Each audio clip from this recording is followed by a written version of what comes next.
Next, we will be hearing from Dr. Warda McCaskill Stevens. She is a medical oncologist and chief of the Community Oncology and Prevention Trials Research Group, which houses the National Cancer Institute, NCI, Community Trials Network, launched in 2014, the Community Oncology Research Program, NCORP. As NCORP director, she oversees the program supporting community hospitals, physicians, and other to participate in NCI-approved cancer treatment, prevention, screening, and control clinical trials, as well as cancer care delivery studies.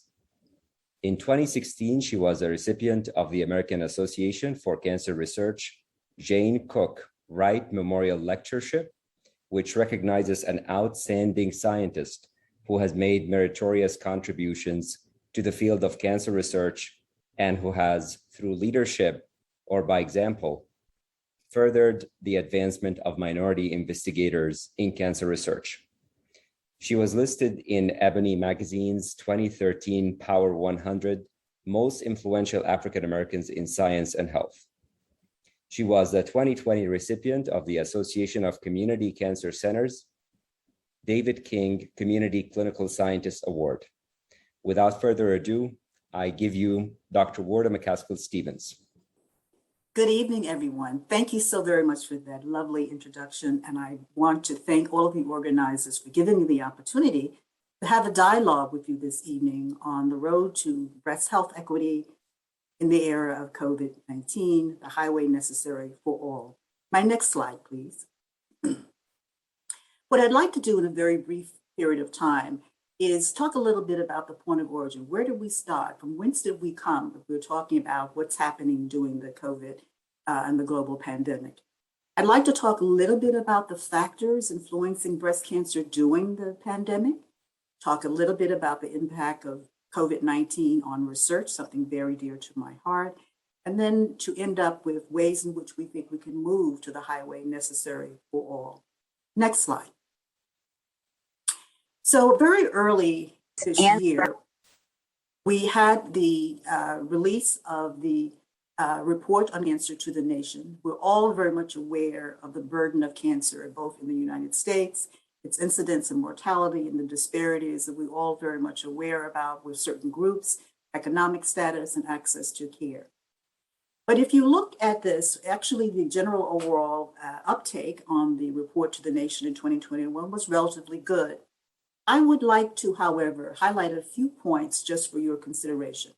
First of all, among females, the incidence rates increased during the period of time, 2013 to 27, for breast in every racial and ethnic group. The next point, I think, is something I want all of you to consider. The most common cancer among adolescents and young adults was female breast cancer. Now, this particular group should be isolated from children and separate from the older adults, usually defined as those individuals who are between the ages of 15 and 39. And the Institute of Medicine has actually called them sort of a lost population. As you can think about, these are people who are in college, beginning their reproductive years, maybe not necessarily aligned with their primary care physicians. Many of them, some of them may have been children or patients of cancer and who now are at risk of having sequelae of their cancer. So a very important group. But what was very striking to me is the rates and ranges of where we were seeing these increased rates of breast cancer among racial and ethnic groups, American Indians, Alaska Natives, and 27.1% among Blacks. I think this is a call because we know that there are certain subtypes in different populations where we have more aggressive cancers. And if this is consistent with what we have seen across time, but this population that's really not as actively and tightly engaged into the healthcare system is one that I think we need to watch very carefully. If we look at the three most common cancers among women, lung, breast, and colorectal cancer, we can see that with the exception, Hispanic females, where we see breast cancer was the most common, which brings to us a very charge to be very careful about disaggregating this population, understanding the culture from which the Hispanic women have come, and also making sure that all of our materials, be they educational, whether these are protocols and informed consent for clinical trials, need to be very, very sensitive to having them that are adjusted for the languages that are spoken. If we look at cancer death rates and look at those three cancers, we see that there were decreases for females during the period of 2014 to 2018 in every group, except for cancer death rates among the Pacific Islands and Asians. Overall, we had seen over the years early declines in colorectal and female breast cancer, but these rates have slowed down. And of interest, we are thinking that some of the lifestyle factors, some of the comorbidities associated with obesity are significantly impacting the fact that we're seeing a deceleration of the previous declining trends that we had seen in the past. Next slide, please. So pre the SARS-CoV-2 virus, there were many, many inequities. Many of them can be explained by the discussions that we're having so frequently now about the social and biological determinants of health. I've just listed a few on the slide. Chronic comorbidities are really, really important. They are issues that we take into consideration when we design trials, certainly not flexible enough to allow many patients who could come on clinical trials, and as Dr. Newman has eloquently mentioned, are excluded by some of the eligibility criteria. There are ongoing initiatives looking at them, but one of the things that has not been appropriately addressed is how we co-manage them. If one has hypertension and the eligibility criteria excludes someone who's perhaps not well controlled and that person has cancer, it doesn't mean that he or she should be excluded.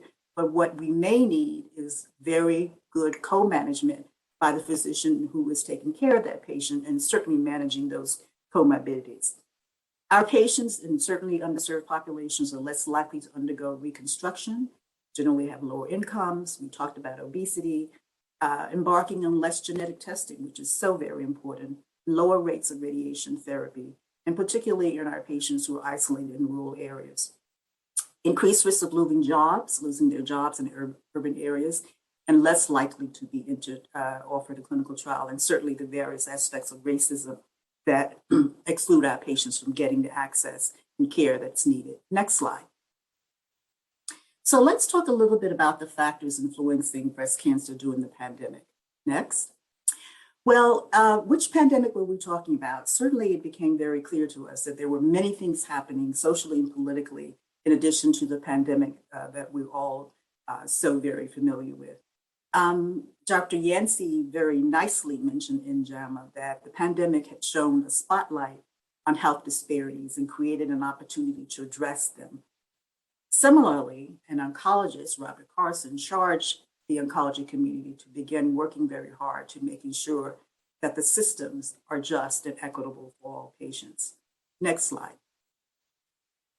So there were some significant changes, havoc really raised across the continuum of breast care globally. There were delays, cancellations, modifications in treatments, plans, follow-up appointments were modified. People were not getting genetic testing when it was available to them. Really, on top of the fact that we have disparities in access and actually utilization of genetic testing among women as well. It really impacted upon screening as well. And importantly, there are data to give projections on increased mortality and comorbidities that happen during the COVID. And please, let's all remember that we're not finished with the pandemic at this time. Next slide. So these were data that were actually presented at the Board of Scientific Advisors at the NCI. These were data that emanated from a modeling initiative, which showed that if you took breast cancer and colorectal cancer together, that the estimation is that there would be 10,000 excess deaths because of delays in screening, delays in diagnosis for various reasons. And this is really important because this takes us out to 2030. So we really need to unite together, to come together, to think of ways that we can prevent this extreme increase in the gap of disparities. Next slide. This slide was also presented at the BSA, the Board of Scientific Advisors, which looked at some of the long-term trends in cancer statistics And as we talked about delayed diagnosis, I hope these slides are being made available to you. But we've just sort of talked about some of the reduced visits, deferred care, and reduced non-standard care. We noted that many patients were getting more neoadjuvant chemotherapy in breast care because some of the surgery suites were open, or many institutions were not allowing adequate staff to come into the hospital. And as we certainly know, that all of these factors were more prominent and more certainly of a heavier burden on those who were uninsured, underserved populations. Next slide.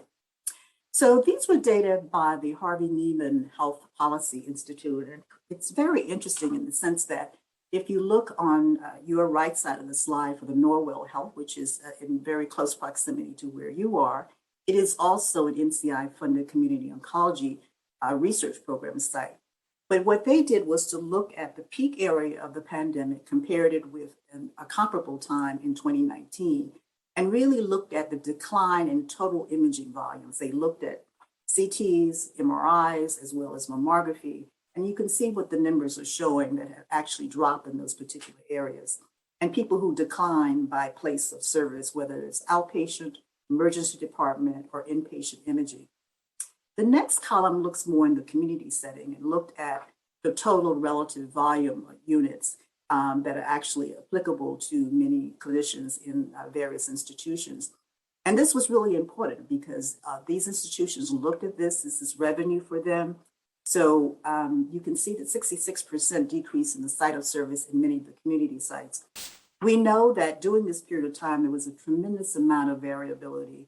When New York was at its peak and very heavily positioned in the news on a nightly basis, but what's happened in the Midwest was not that. It was much later. And as we continue with the COVID, we'll continue to see these regional variabilities. The next one is a survey looking at the radiology business community, and they were looking really at the decline in revenue. Now, why is this important as we think about evolving from the pandemic? Well, many of these institutions are having to let their staff go. That's one of the things. It is also a time where we're seeing increased recruitment of those critical clinical research nurses who are doing such a fantastic job in clinical research. And many of them are funded by the NIH or the National Cancer Institute, and just not getting the comparable funding that can be obtained by some of the industries. So this really impacts the organization function as well, and also impacts upon what we need to do with reducing the gap that has been enhanced by the pandemic. The last one on your left is again by the Norwell Health System, and looking at the total imaging by socioeconomic status.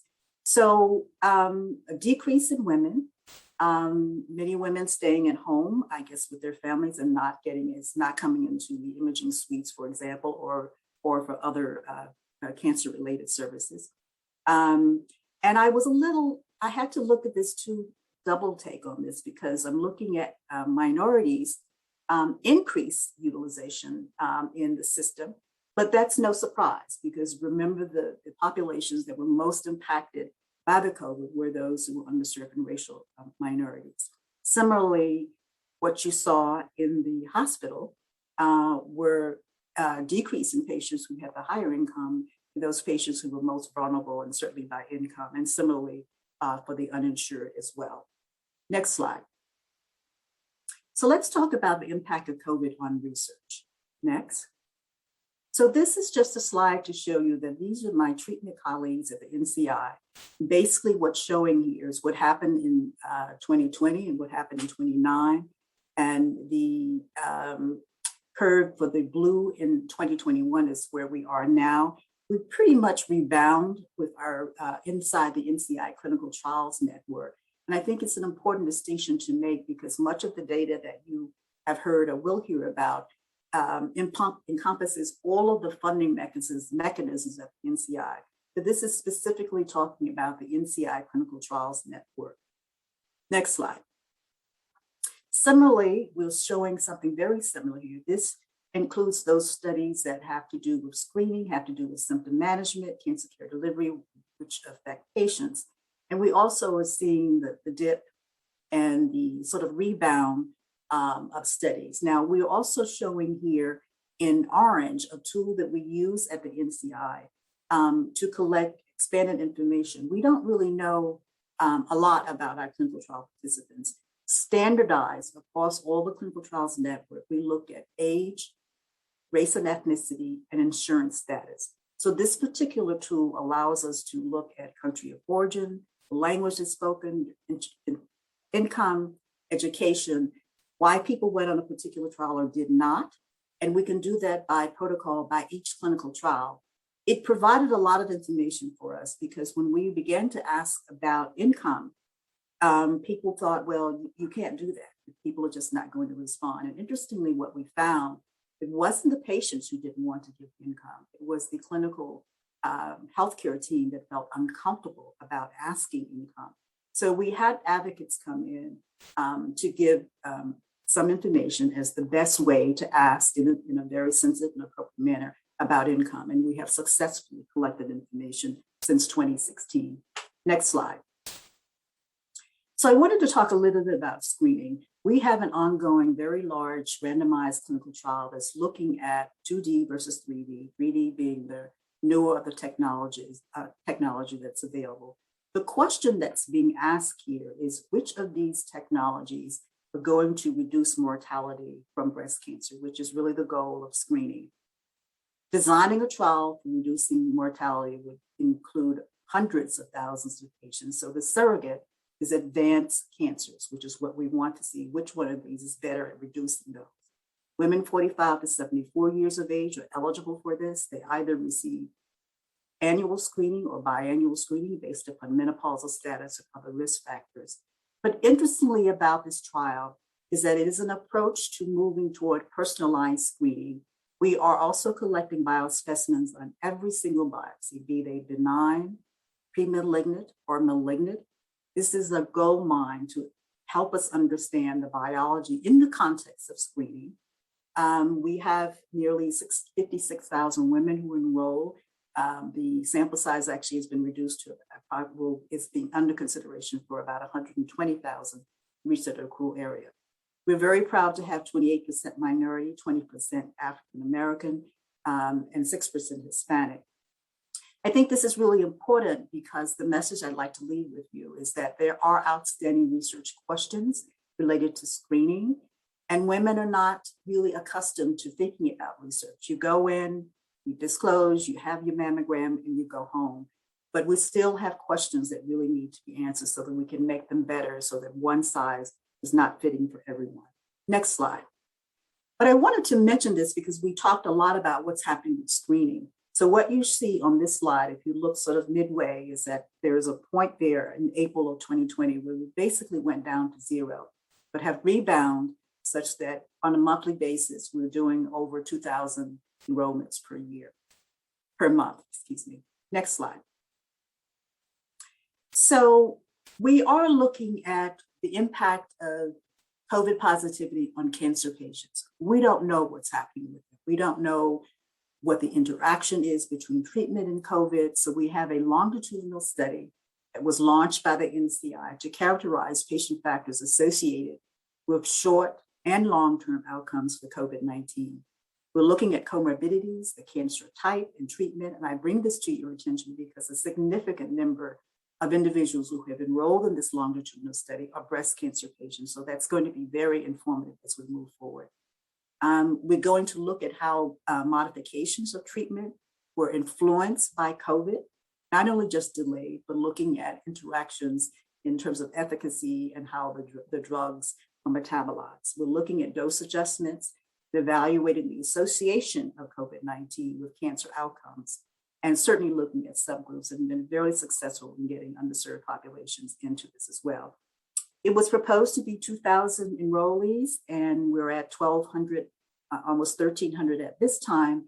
We almost closed the study. We had significant discussions and realized, and it has been a realization that the pandemic is not over. In fact, we've had a nice peak of enrollments in the last couple of months. Next slide. So I wanted to present this metastatic trial to you. It's a trial that has been completed. It asks the question, if you had regular chemotherapy and you added on a new targeted immunotherapy, would that be better than the standard just chemotherapy? A couple of points on this. So this was an FDA has received approval for this drug. There's a marker that suggests whether there's a better response to this.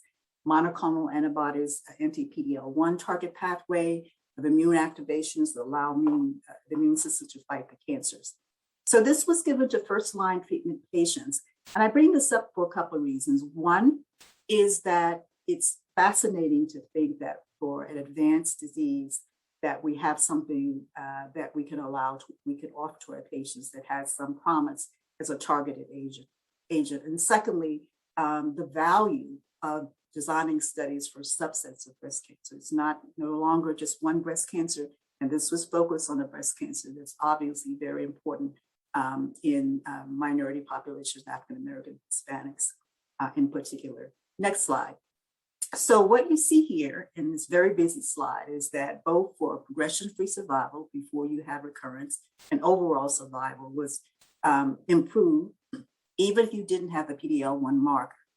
But I think the take-home message that I wanted you to keep with this trial is just to reiterate the importance of participating, not just in the phase 3 trials, and certainly the observational studies as well as been mentioned, but for the early phase trial. We are seeing that we don't have adequate information to share with our elderly because there's usually a cutoff for our elderly patients who are going to receive these FDA-approved agents on the standard of care. But when we look back to say, well, how can I tell Mrs. Jones what the toxicities are? We can't tell them because they were not represented in the early phase FDA approval for the registration process. And certainly we see that in racial minorities, as you had mentioned, and particularly in elderly. And I can share with you that even if you look at the lower representation of elderly adults, there are disparities, the racial disparities, even in the older population. Next slide, please. So moving forward, next slide. Access is important. This is a map of the NCI Community Oncology Research Program, which is over 3 decades older, but was revamped in 2014. There are over 4,000 investigators, 9,000 if you add in the certainly importance of the advanced providers, practice providers, and the nurses, at over 1,000 sites. And you don't see 1,000 sites here because any one site can have at least 78 affiliates to it.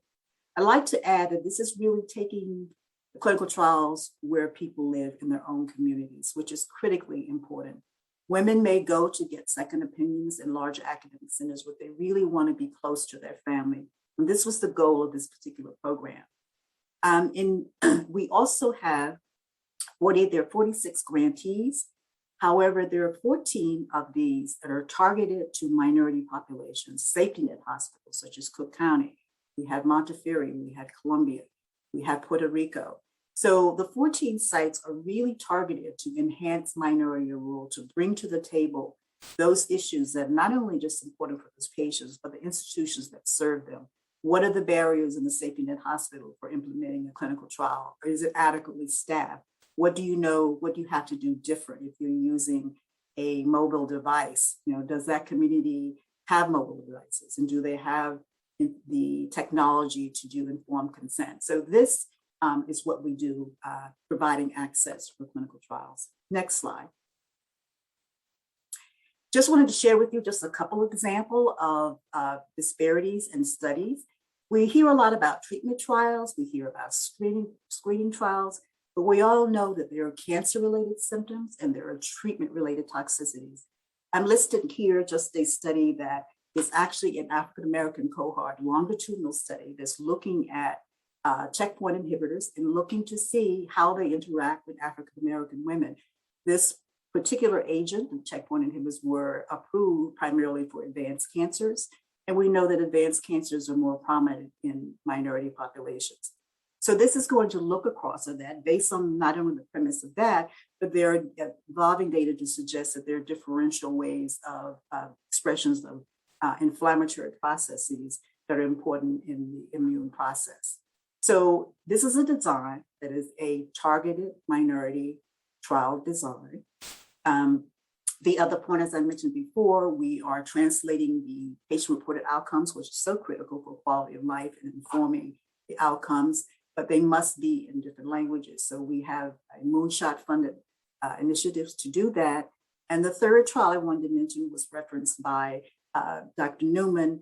And again, I'm very pleased that that trial was reviewed and approved through my group. So these trials help us to move to precision medicine in the context of symptom management. So don't forget about those trials because they are very informative for our populations. Peripheral neuropathy, for example, is associated with diabetes. So being able to sort out what's treatment related and how do you measure that on top of a woman who has diabetes and may or may not have clinical manifestations of peripheral neuropathy. But anyway, it brings to point how co-management is important. Next slide. Telemedicine is critically important. We relaxed some of the very rigid policy regulations during the COVID, which are actually still operative. We're doing a lot of surveys to understand what's working best. Most of clinical trialists and patients like the telemedicine and having remote informed consent and other activities that were relaxed, but it's not loved by everyone. Some miss the personal interactions. Not all patients have the adequate technology. Elderly patients often are not as comfortable using it. So it's an area that has a great amount of potential that we're working on at this time. Next slide. So winding up, as an oncologist, how do we pull the pieces together? One of the things that's happening at the NCI is that the leader, Dr. Sharpless, has formed a NCI Equity Council to try to look across how we can improve not only the workforce, research, thought leaders, and metrics as time goes on. And you can see the leadership that I've included here. And that was actually started about a year ago, and initiatives have already begun to go out. The preventable cancer on the rise and talking about the funding mechanism, again, was referenced before. We're all very excited and hoping that in January, when the Cancer Treatment Act goes into law, that Medicaid covering clinical trials will enhance participation. It's not going to be easy because the law doesn't bring the patients to the door. The question is, how do we get this population of Medicaid beneficiaries engaged and educated about coming into clinical trials? And certainly the workforce, as we mentioned, we looked at the significant disparity in funding for minority investigators, which must become a part of what we do to narrow this disparities gap. Next slide. So in conclusion, I think one of the things that we need to think about in terms of breast cancer is that Phillips very eloquently did a write-up in the New Journal of Medicine as a commentary about the fact that there are symptoms that we don't know about. There are long-term sequelae that we need to follow to better understand as to how they interact with our cancer patients. The cancer team needs to be more inclusive. We need primary care physicians. We need other disciplines. Behavioral input. We need people who have expertise in cognition, the ability to protect the cognitive impairments that occur with some of our treatment modalities. Telemedicine, I talked about again, we need to understand what we can fund. And more importantly, for those institutions that participate in clinical trials, what do we need to provide them to ensure that their infrastructure can seamlessly use telemedicine in their communities. The Cancer Treatment Act, as I mentioned, we're very excited about that. And we have brought cancer care delivery research into NCORE in 2014. And that has been tremendous because we know that outcomes for cancer patients and breast cancer patients in particular, it's not just the patient. It's the institution that has engaged them or the practice that is treating them and the providers. So this gives us an opportunity to engage, to study institutions and providers so that we can improve and make sure that all populations have the outcomes that we wish them to have. And with that, Next slide. I thank you for your attention, and if there's time, happy to engage in questions now or in the panel. Thank you very much. Thank you so much, Dr. McCaskill Stevens, for giving such a riveting talk and discussing that we have to really push for a pathway that is accessible and necessary for all. I'm going to remind our participants to please post a question in our Q&A box. I know that there are a lot. I have a number of them myself. I was encouraged and really excited about many of the points that you made, Dr. McCaskill Stevens.